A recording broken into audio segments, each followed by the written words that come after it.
Hello guys, it's your man Vamp here, here with another deck profile. I wanted to upload this like 2 weeks ago, but yeah, it's been hectic over here, you know, life. Black Friday deals, I had to work over hours. And my daughter's birthday came up. I also had a health check exam done. Basically, it was not pleasant. I had like a tube going down your throat, a gastroscopy it was called, I believe. And I cannot recommend it. I did it without chill pill. And yeah, they did find something. I have a sliding hiatal hernia. And the doctors don't know much about that actually, in general speaking. They only know about like acid reflux symptoms, but it goes beyond that. Sometimes I even have like a dangerous heart rhythm disturbance because of this shit. So yeah, hope you guys wish me the best. I'm working hard on that, of course. But on to the more fun stuff, the deck profile. So here I got the standard triple Prince. I also did get a rarity upgrade. I don't like to go for the quarter century because, yeah, I mean, they are great, of course, they look beautiful, but they are so damn expensive. So alternatively, I like to use the Platinum Secret Rares, and shout out to Shire Yu-Gi-Oh! I bet you guys know her, so that's a good YouTube channel as well. Shout out to her for showing these nice sleeves. I'm not sure if you can see this. So yeah, I will leave a link down below in the description, but they will probably be sold out already. At the very least, I will leave you the keywords, you know, so you know what to search for if you want these. And basically what I did was, they came with the black cover. I did not like that, so I took a Stanley knife, we call it in Holland, and I cut them out. Just like so. And then I could put them inside the sleeve. See? Without losing the back cover. And I did not go overboard with it. I'm going like 2 platinum, 1 of that. In case I do get a quarter secret rare, I can swap it out.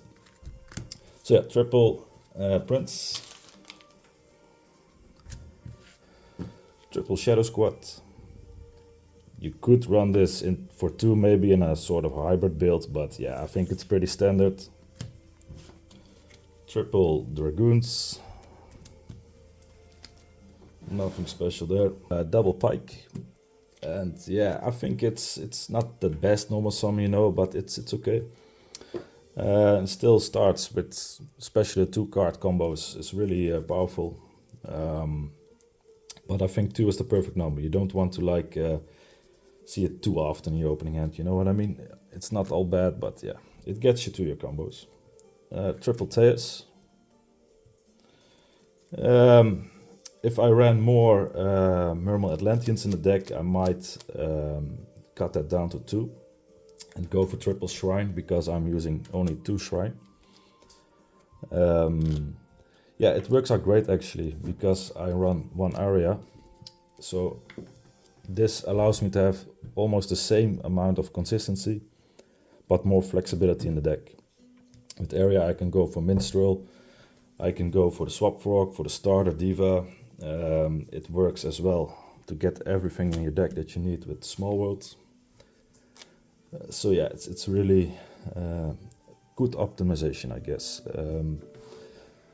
But yeah, I also run more non-Mermail Atlanteans, so I would prefer to see 1 Teus gone over a Shrine. But it's the way it is. An area is also great for getting, you know, your Gamer Seal. And with Small Worlds, yeah, you turn your hand traps into into your starters. Yeah, what else, man? I mean, you basically can search everything in the deck. If they ash this, it's not all too bad. It's yeah, 1-for-1 basically. Yeah. The double Small World also gets you to your Diva under a Dimensional Shifter. I guess that's one of the big reasons to run this. On top of the more consistency. Same with the pot card. Just more consistency. And speaking of which, we also have the double Diva. She's not the star of the show anymore, you don't need triple. Double is great for the anti-dimensional shifter in engine solution with small world, etc. It's great for going second, provided you first kaiju them or you know, ultimate slayer or do some kind of board breaker so your normal summon goes through. Then you can special summon Giaos, turn off any remaining shit you have on the board, go into your Poseidra, go into a nice play. I will show that later actually. Yeah, I'm not going to say too much about that. But I guess most that seen the video going second board breaking will know what I'm talking about. Double infantry. Yeah. You don't need the other bricks. I think the second infantry is better for going second. I should move this more to the top. Yeah, so the double infantry, yeah, I think you've seen the video about the most optimal way to go for the 1.5 card combo, the standard combo. I think it's really great. What else? Oh yeah, this is basically like 22 stars of the deck, so you have your consistency there.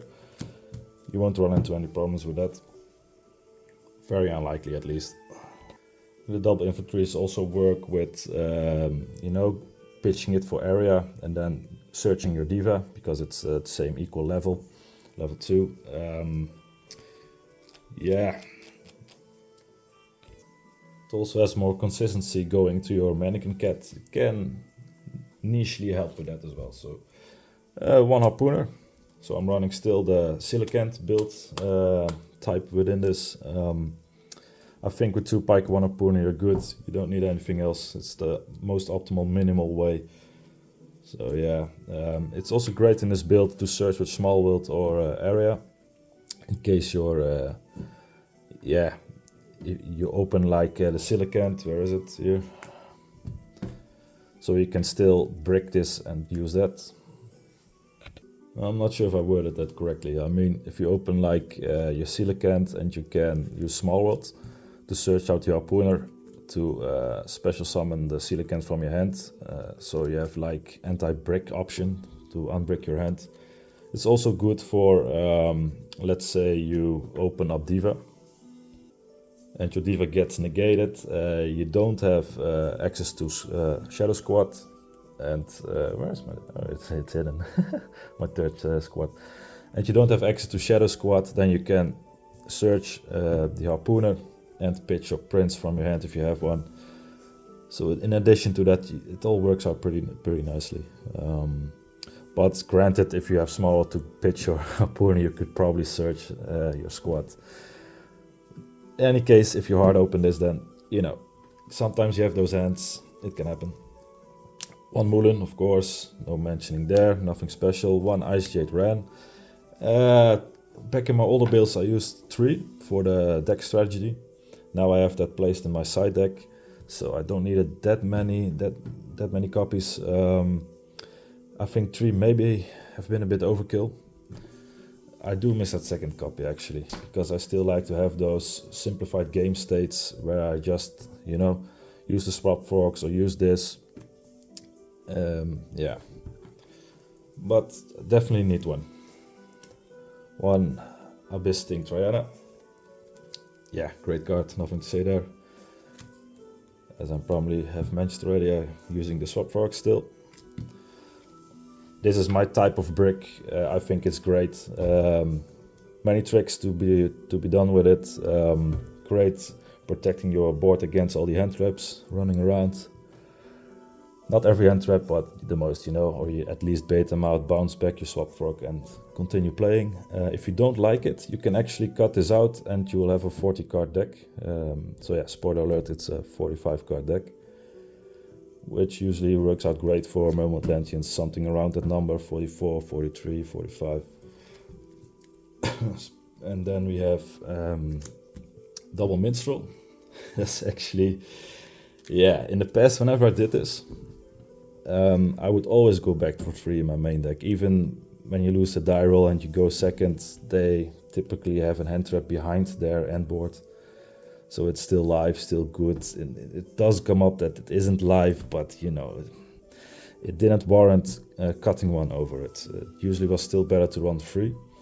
The reason I went to this now is because of the new support I have Eria. I can also go to it using the max optimization as a flex spot and as well as the swap forks. So I have this also to protect my pre-board. And I have one in the side deck when I know I'm going first, so I'm kind of testing that out. Yeah, it might turn out to be optimal this time around with the new support in this build, but usually I prefer 3. So let's see. Then onto the hand traps. I run double Droll and Lockbird. It's not a once per turn, but the effect, you know, it's like once per turn. You can search it with Small World into the bridge using Eria, because he's a spellcaster. They don't share any other stats, and yeah, your deck doesn't share any stats at all with this card. So that's the ideal bridge. Alternatively, if you open the bridge and you're kind of screwed, not really. You can still because she has like 0 attack and defense, you can use your squad or your infantry. Also your dragoons, but you're not going to do that, obviously. You can't use your prince because he is a level 1. Yeah, I mean, it's like a budget Foolers, you know. Foolers would be better for the deck strategy in terms of drawing cards, but this is more powerful, I guess, because it's a bit powerful turn ending card, and it also is a counter to Foolers. That's the main reason I'm running this also, because maybe you've noticed, I know one of the guys in the comment section did notice that I'm running a deck profile with the aim to keep my consistency and go heavy on anti-hand trap, but also have counters under, preferably in engine. So a combo line under Foolers, or combo lines under Dimensional Shifter, or direct counters, which are also just good hand traps in general. Same with the Ash, double Ash. I'm keeping this at 2 because I don't want to see them like opening double. Just those once per turn cards. Same with Dominus Impulse. For those who've seen my videos know I only have 2. So that's the second reason for it, but yeah. I wanted to invest into a third one, but I might hold off a ban list or 2, because who knows, it might get semi-limited even, so I'm gonna see where that leads me. And triple infantry to top that off. So yeah, I'm quite happy about the deck actually. Maybe you would want to up the hand trap count, but it does have an answer to almost everything. And that did came up. It saved me a lot of times like this. It's quite optimized. I'm still not sure about the double shrine. I really prefer the third one. With the small words and the swap frogs, it's like playing the deck on hardest difficulty mode. At the same time, you have your safeguards, you know, you have your easy bridge. You have, if you screw up your combo, you have your shrine to still patch it and save your salvage your combo. I am, toggling a bit between this build and another variant,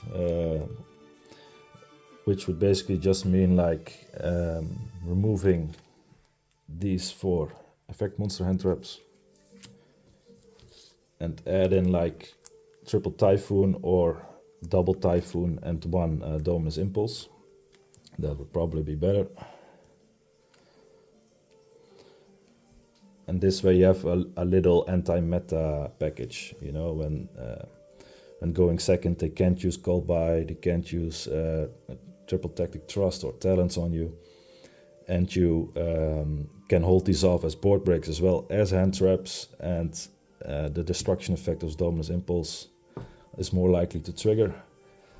I like that, but when you do this, you likely will take out 1 small world for a second area, because area is usually not a -1 in your hand, so I prefer that. You will lose out on those powerful hand traps like Ash and Droll, which are also an answer to Foolers. So yeah, I'm not sure, man. how I want to approach this between these two builds. This is better in terms of your deck strategy, but yeah, you will lose out on more anti-consistency with your Diva against Dimensional Shifter. And that's basically the reason that makes me want to go for this.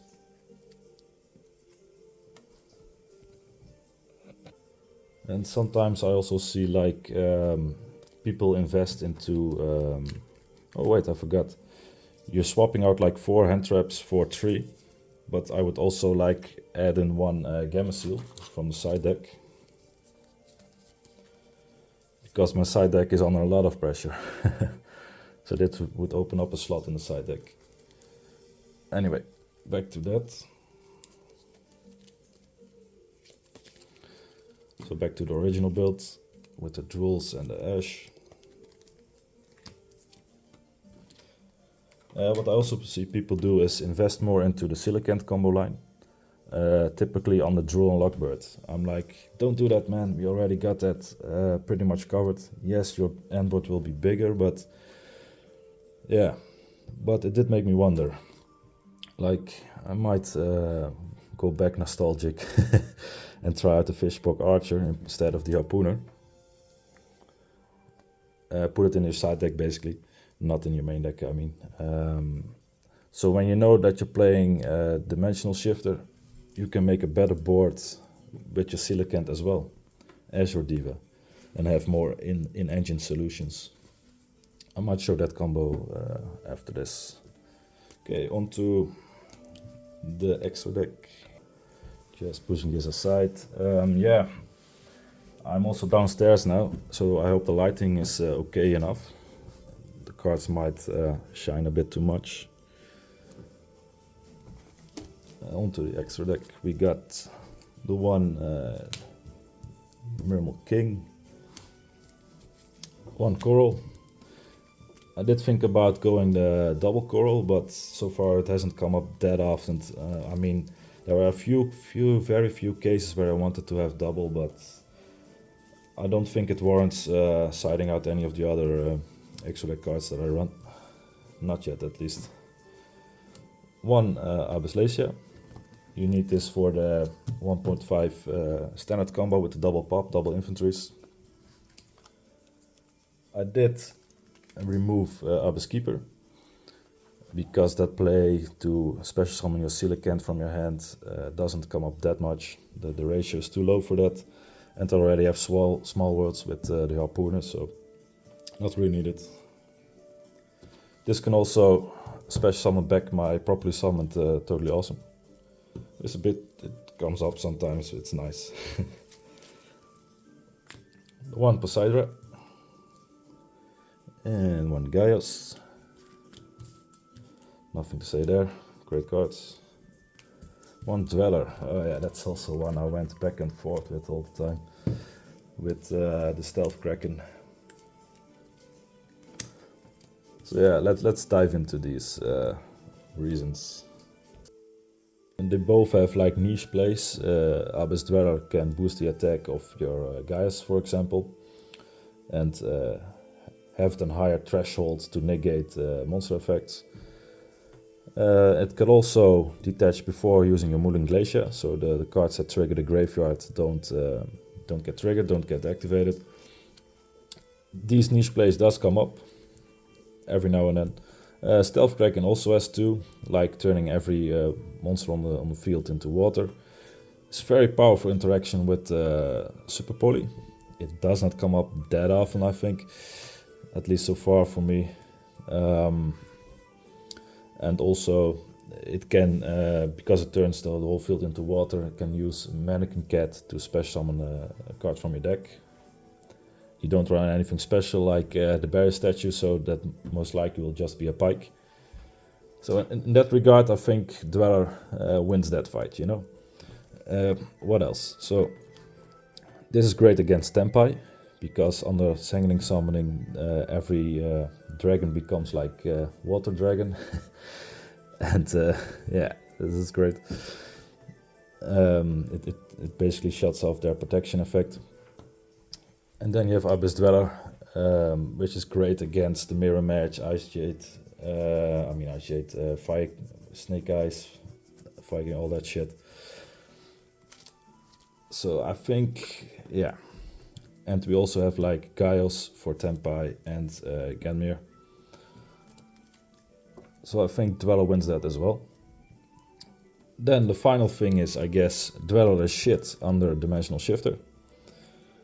Stealth Kraken is pretty okay-ish under Shifter. So that's another reason, but you could like use your Bahamut Shark to special summon your Virtue Dragon and get your Virtue Stream, which I, spoiler alert, run in the side deck for that very reason, to have more gas under Dimensional Shifter. So in the end I went with Dweller this time. Especially to remain in theme with the deck, to have an answer for almost, you know, everything. So yeah, you saw the other already. Second Bahamut Shark, of course.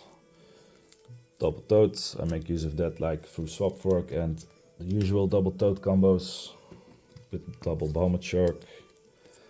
One Virtue Dragon. Also great for your different type of end boards. One Ganmere. One Lancia. And one Trishula Zero. This is also a card I went back and forth with the normal Trishula. The reason I went back and forth with was because I kept running less and less of Icejade Rans.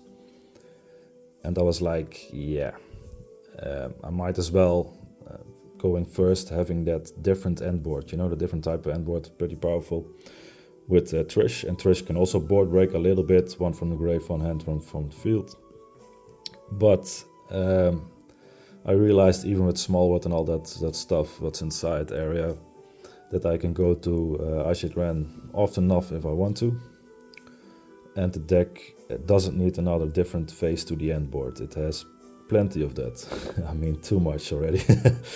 I love that actually. Just two Omni Gates or just a Gaius with the spell, the equip.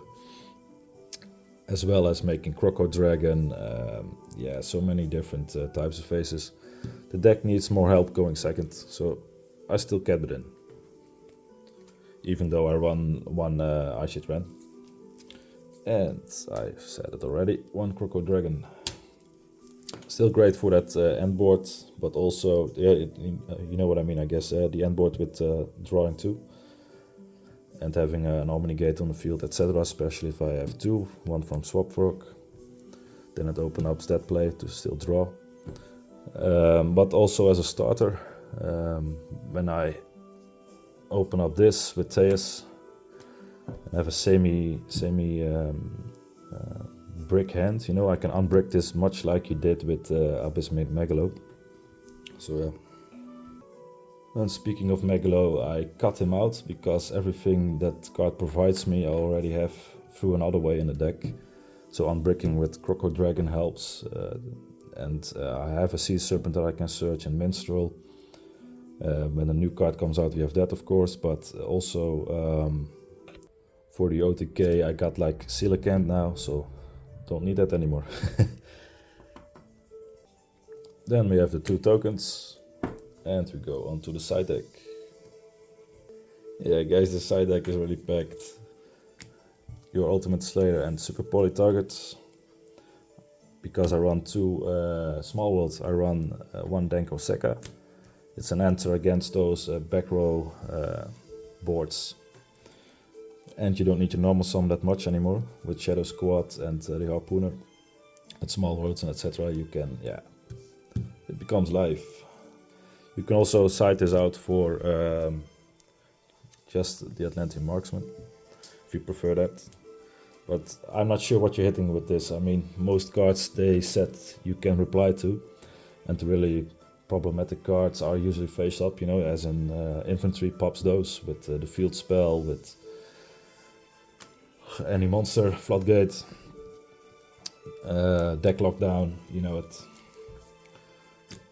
Double Super Poly, I had to cut one to make space for Denko Sekka. So you could also do that, run a triple one, a third one I mean. Triple Ultimate Slayer, Great Guard, 1 medium of the Ice Barrier. I should round up the board breaks first actually. So 1 Gamma Seal. I prefer to see this in my main deck actually. Really cool card, bouncing it back with Poseidra to make use of the water in hand another way, or if you need pop more, bounce more back row with Poseidra, like the field spell, and use another Gamma Seal to kaiju them again, and then OTK. 1 Virtue Stream for Under Shifter. I really miss my Mizuchi because it pairs nicely with the medium of the Ice Barrier, but the Ice Barrier is also great with the Swap Frogs, and it requires less setup in terms of comparing it to the general. This you want to really use Mulan before using this. And with the medium, it's also better stats, you know, level 7 works out great, you can special summon herself. If your opponent has like 4 or more cards, sometimes it comes up, but usually now in the side deck not so much anymore. Because when I know I'm going first, I will side these in. Depending if I like also run against Dimensional Shifter. Speaking of which, Called by the Grave, Anti-Dimensional Shifter, Anti-Foolos, Mannequin Cat with Chaos Hunter, and the 3rd copy of Minstrel. With the Coelacanth play on a Dimensional Shifter, you can, this is just for reference, doesn't really matter that much, so you activate Shrine from your hand, sending Prince to the banishment. She gets banished as well, and you search your Coelacanth.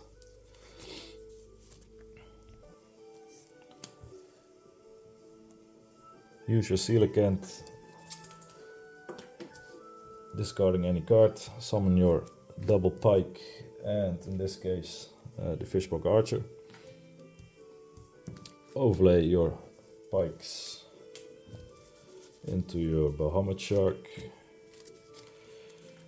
Detach one and special summon your Virtue Dragon. On summon you can now get Virtue Stream, and with these two it's really simple actually. But the cool thing about that is you still have some decent end board and pretty good value. You go into Lacia, and on their turn you get your medium of the Ice Barrier, and with this you can send the Virtue Dragon and pop 2, and if they get rid of this you get your Trishula 0. So there's so much value here. I mean, even if they like imperm this and you can't summon your Ice Barrier, they still need to get rid of it, you know, if they want to touch your life points. And you can also use like the Virtue's effect to attach to this, but it's not really that relevant. I mean, it's better to leave it on the Bahamut Shark, I guess, so you can special summon a Toad on your turn again. So that's something I'm toying with, to have the Fishborg Archer in your side deck, to switch it out for the harpooner. For going second, you typically want to save your normal summon to make sure it goes off, but you can also do this in other ways if you have 2 level 7s in different ways. So let's just use Ultimate Slayer, sending Garura. If they have a fusion, draw one. I mean, that's a bit ideal, but it's only for display cases. Then use your Kaiju one of them. Now you might probably be clear, you know, to normal Diva, and special summon Squad, activate Squad's effect, sending any card, making them both level 7. Then you overlay into your Giles, detach Diva here, turning off the board, then slap Poseidra on there. And now you can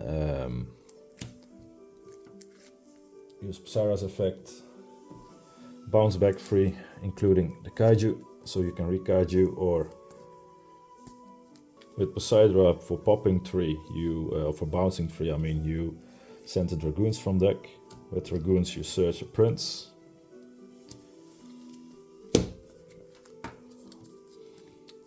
And you activate squad that you detached as Chainlink 1. And Dragoons, wait, Chainlink 1. Then you special summon a Pike from your deck.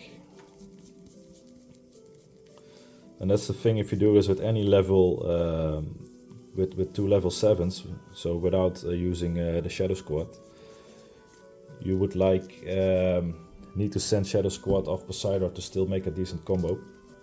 But because we already had Shadow Squad with the Diva, we can send something else, like Dragoons, and yeah, go further with this combo. Where's my fucking Pikes? So off Shadow Squad you special on the Pike. It will be the last thing that happens, so you can send the Prince that you searched. Prince triggers summon Dragoons, and then you overlay them. Let's just keep it simple for now into Bahamut Shark. You could also go for Dweller. Detach. With Pike, by the way, you search Abyssrhine. Detach. Get your Toad.